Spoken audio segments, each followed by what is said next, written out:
A spiral-bound notebook stuffed behind a furnace contained precise times, addresses, and a list of habits someone had memorized. The last page had today's date circled. Whoever made it had been inside a house like that before, watching routines, noting doors. 3 people are about to tell you what happened. These aren't movies. You'll check every lock, every window, every shadow twice tonight. The first narrator lives in a quiet suburb of Ohio. This is what happened to him. I was 38, a middle school science teacher, married with 2 kids, an 8-year-old and a 5-year-old, and we had just moved into the split level on Maple Ridge. I worked afternoons and evenings on lesson plans and drove my 2019 Honda Accord to school every morning. My wife, Laura, worked nights at the ER, so our household rhythm was strangely precise. She left around 6, I dropped the kids at school by 7, and at 7:12 a.m. I would pour a cup of coffee, usually Pete's Major Dickerson, and check my email on my iPhone before heading out. The house felt solid. We had a Ring doorbell, an old Wise cam in the living room that we used when we traveled, and a smart lock on the back door.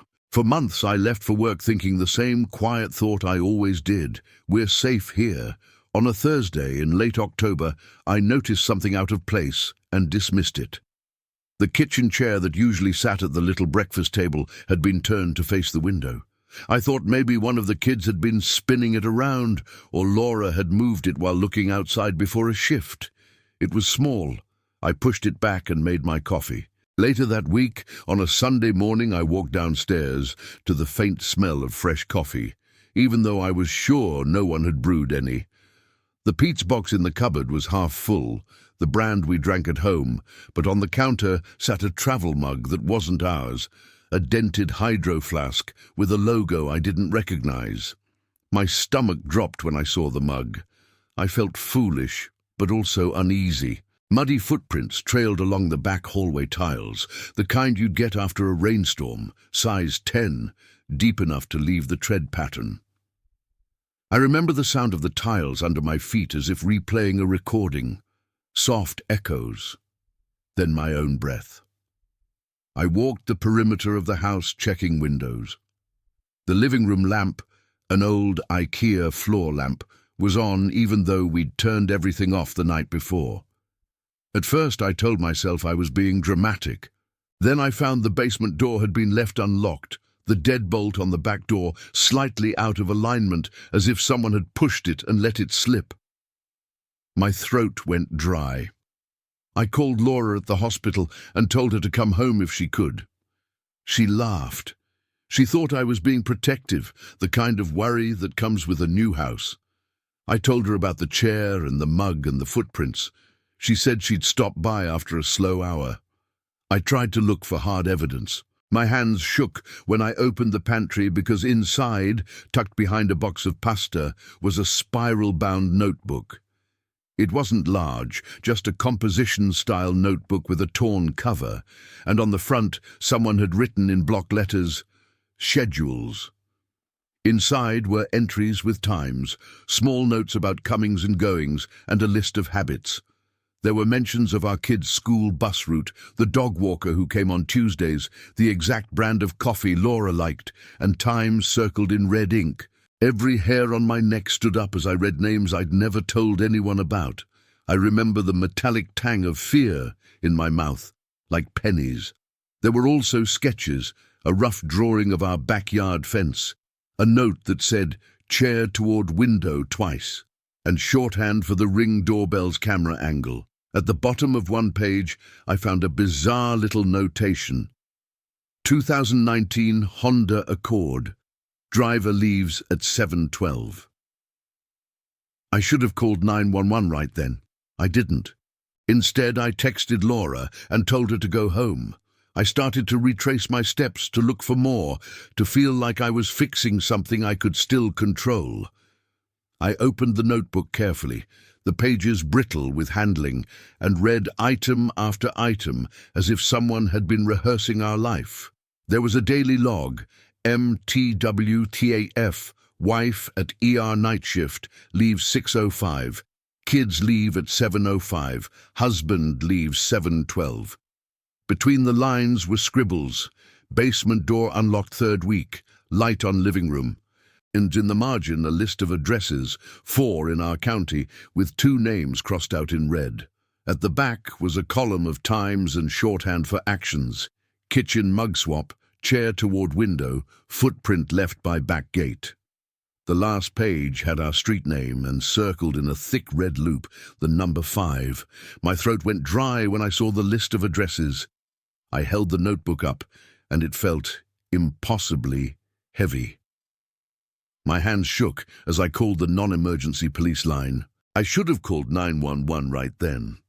I didn't. The dispatcher told me an officer would come by. I spent the next hour retracing every routine I could remember, composing a report in my head of what I had seen and what I had missed. I told myself I was paranoid. That was the first mistake. When the officer arrived, he showed up around 4 in the morning, 2 of them to a squad car with coffee cups in the cup holders. He took the notebook and sat at our kitchen table with a flashlight. He smelled the hydro flask. He looked at the muddy sole prints, at the dented travel mug. He called a detective from the county and asked if we had neighbors who might have resentments. The detective came, and when he opened the notebook, his expression changed. He tapped a page with a pen. "You're the 5th house on this block," he said quietly. 4 addresses crossed out. Ours isn't a random caller habit. My stomach dropped at his words. The notebook wasn't a prank. It was a map. They checked the ring footage and pulled 3 short clips from the Wise cam in the living room. Late nights where a shadow moved past the doorway, 2 frames too deliberate, a reflection in the window that could have been a passerby but wasn't. On the second night of footage, the camera caught a figure kneeling at the back gate looking in.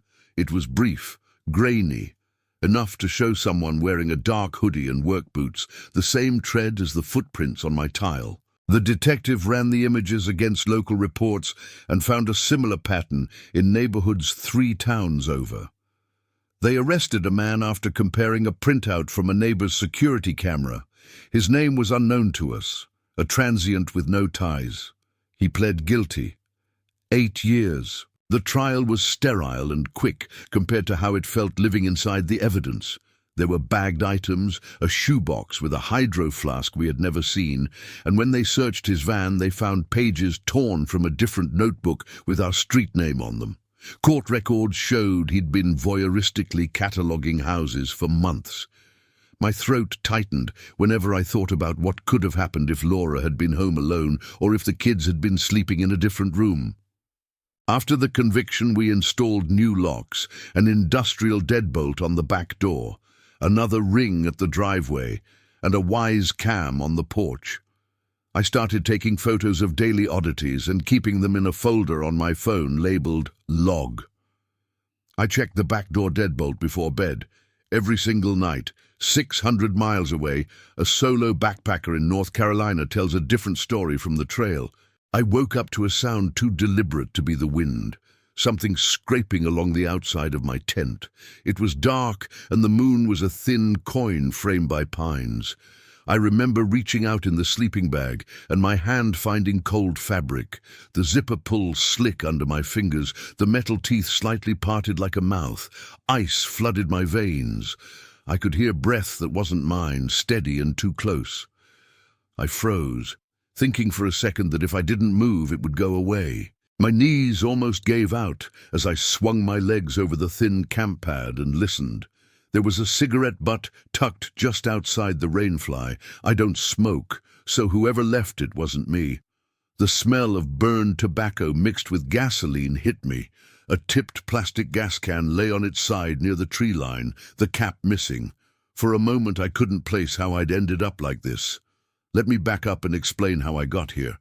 I was 27 and had taken 3 days off work to drive up to the Blue Ridge Parkway for a solo trip.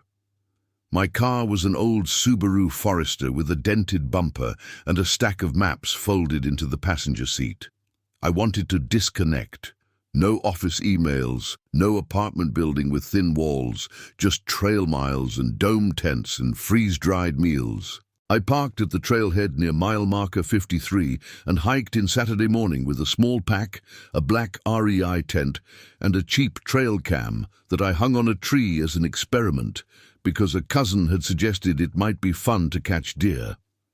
I told myself I was cautious. I checked the route, downloaded an offline map to my Android, and left my ETA with a friend. I had a Life 360 ping to my sister every few hours. The first night was peaceful. Owl calls, the smell of wet leaves, a campfire gone cold. In the morning I found a cigarette butt under the cooler and a footprint in the mud that wasn't mine. Large, showing a pattern I'd later compare to a work boot. I shrugged it off as another hiker, thinking, we're all people out here. That was my mistake. I told myself I was paranoid. That almost got me killed. The second night I hung the trail cam facing the approach to my tent because I'd felt watched. The camera was an old Bushnell I'd bought online, and it blinked a green LED when it registered motion. After dinner I lay in the tent and could hear pine needles whispering as something moved in the dark.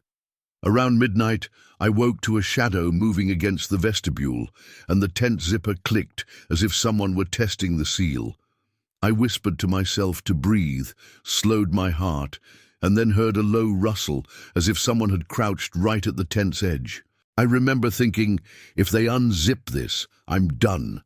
My mind ran through escapes, rolling out, running barefoot into unfamiliar terrain. But each option felt like choosing a new kind of danger. I sat very still and tried to listen for more. A distant car on the parkway, the hum of insects, and then the faint rasp of footsteps moving away. I stayed awake the rest of the night. Morning came with thin sunlight and wet dew on the rainfly. I found a scrap of paper tucked under a rock outside my tent flap with a single sentence in block letters. Nice spot. Come back Thursday. My stomach churned. I packed faster than I should have and drove out, keeping my Subaru's doors locked and the windows up. Later, when I checked the trail cam footage, the images told a different, colder story. The footage from the Bushnell was time-stamped and jittery, but the pattern was clear. A figure, hood up, approaching my tent after midnight on 4 separate nights. A total of 47 photos, each one a step closer. In one shot he crouched 6 inches from the tent zipper, the camera catching the scuff of a boot and the hooded outline of a face. In another, he stood just outside the beam of the moonlight, head turned toward where I slept. The ranger at the park office called me in, and we watched the frames together. A chill ran down my spine when he paused the video on a picture where the man's hand held something reflective, like a small camera flash. And in another frame, the man had what looked like a folded Polaroid. I called 911 when I realized how many nights the person had been there. It started as a stuttered sentence and collapsed into frantic fragments. There's someone, I'm at... God, where am I? I stopped to breathe. The dispatcher's voice stayed calm while mine shook. I'm at, mile marker 53, 52. No, wait, I think, please just send someone. My voice cracked. I can't remember, I can't. The sign said Big Pine or please just... The operator asked for landmarks, asked me to describe the vehicle. I kept saying a car and then couldn't remember the make. I told them the nearest town was Boone. I told them the Forest Service road number. I kept saying the word please until it felt useless. The operator asked if I was injured. No, I said, but he's been here. He took photos. He was right next to my tent. I had to force myself to breathe. I couldn't catch my breath as the ranger promised units and told me to stay put. I tried to leave only when a deputy arrived and told me it was safer to go to the ranger station. We drove back in 2 vehicles, my hands shaking on the steering wheel of the Subaru. The deputies set up a search and secured the site. They found footprints circling the campsite and a makeshift hiding place behind a low ridge of roots where someone had obviously crouched to watch the tent, the grass flattened in a semicircle. They found a cigarette butt and one torn photograph of the tent flap, blown up on the ranger's laptop. It showed a reflection that could have been a face very close to the camera. They ran the images through the state database, but there was no match. A month of canvassing produced a few tips: broken down vans seen at nearby trailheads, a transient who slept under an overpass, but no arrest. The trail cam's memory card was the damning evidence. 47 frames, the same man on different nights over 3 weeks, always after midnight. In one frame, he held what looked like a Polaroid camera with the flash reflecting back. They never found him. The case went cold. The most practical change was the most stubborn. I stopped camping alone. I set Life 360 to share my location with 3 people anytime I leave town for a hike. I never hike alone anymore. 3 people get my GPS ping every hour. In Portland, an analyst at a tech firm discovered a pattern that didn't feel random at all. I worked late most nights at a cybersecurity firm downtown, taking the tram home into an apartment on the 3rd floor of a building on SE Division. My name is withheld here, but co-workers called me Becca. My routine was pedestrian: a 9 a.m. coffee, Starbucks blonde roast. Then the tram, my ID badge tapping the gate every morning. I kept a gym bag in my Subaru Outback, a spare key on a ring in my desk, and I logged everything I could at work. I liked patterns. I made spreadsheets of my runs and the people I met. I was methodical because it helped me feel in control. Small things started to shift.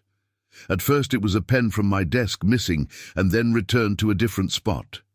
My lunchbox, an enamel tin with a sticker, was moved to the back of the fridge at work one week. My key fob, which usually sat on the top drawer of my desk, was found on the bookshelf.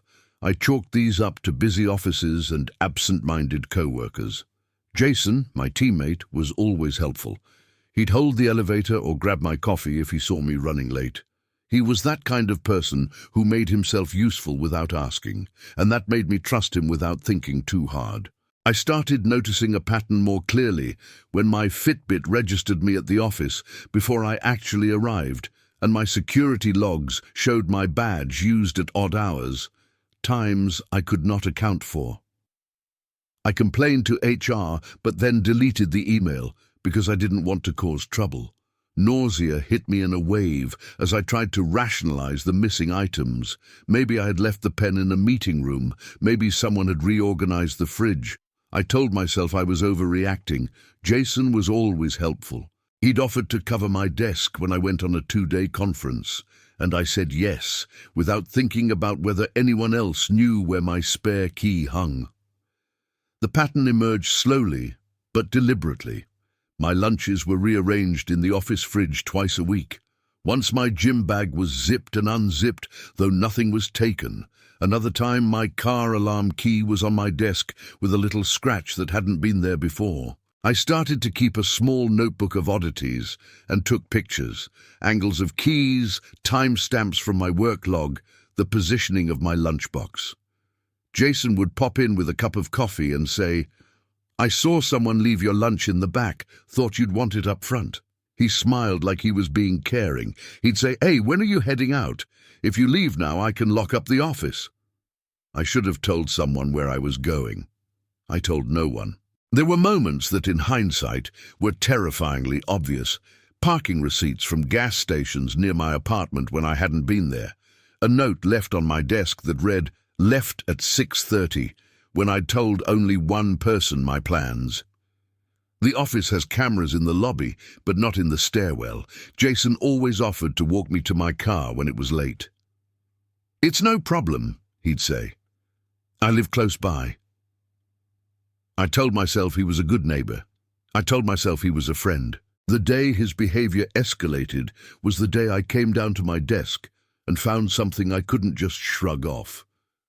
It was a greasy cardboard box shoved behind a stack of old monitors in the storeroom. I found it because I was inventorying office supplies, and the box's tape had been half cut. Inside was a methodical collection: My apartment key with the number 3 scratched faintly into the metal, a copy of my car key with a nail file mark that matched a chip on my Outback's key, receipts for rope and zip ties from a hardware store 3 neighborhoods over dated 2 weeks earlier, and little photo printouts from my Instagram posts, each one with times circled in red pen. The sight collided with a physical reaction. My chest tightened like a vice. I sat on the floor, and the box felt suddenly like it had teeth. There were other things, cruelly domestic, a tiny bottle of my favorite hand lotion, a folded receipt from the coffee shop I visited every morning, and a crudely printed timetable detailing when I'd usually be at the gym or on a late-night tram. There was a name on the bottom of a page, Jason, written in the same cramped handwriting as the notes. That was when the pattern fully formed. The little violations I'd rationalized suddenly read like a map. I took pictures and sat there shaking. My fingers went numb as I scrolled through the timestamps and compared them to my own logs. I confronted him at his desk the next morning in a way that sounds brave now but felt like a gamble. I said, "Jason, can I talk to you?" He looked surprised, like he'd been caught. His calm shifted into a practiced confusion. He said, "Becca, what's wrong?" I told him I had found things. I said the word key and watched his face change. He said, "Maybe someone is messing with you. Maybe you left it somewhere." I froze, literally couldn't move because he was so casual. "I don't want to cause trouble," he said, and the words fell out of him like he had prepared them. I went to HR with the box. They called security, and the police came in to take statements. Jason was questioned. He said he didn't know anything, that he'd only ever walked me to my car as a favor. I had the box and the receipts and the printouts. They took everything into evidence. The detective who came recommended a protective order and suggested I change my locks immediately. He took the copied key and dusted it. Jason's alibi was flimsy. He lived 2 blocks away and sometimes left early, sometimes late. He was more than annoying. He felt calculated. He fled before charges could really stick. There were warrants and tips and a half-hearted search that produced nothing conclusive. The company let him go after HR's investigation, but the police told me he had ties in the area and the kind of history that made a full arrest difficult without catching him committing a new crime. The legal end fizzled into warrants and cold leads. I kept the box because I couldn't throw proof away. I still have his copied key. It sits in my desk drawer as proof. Subscribe for more true accounts if you value staying safe. Share this to warn someone you love.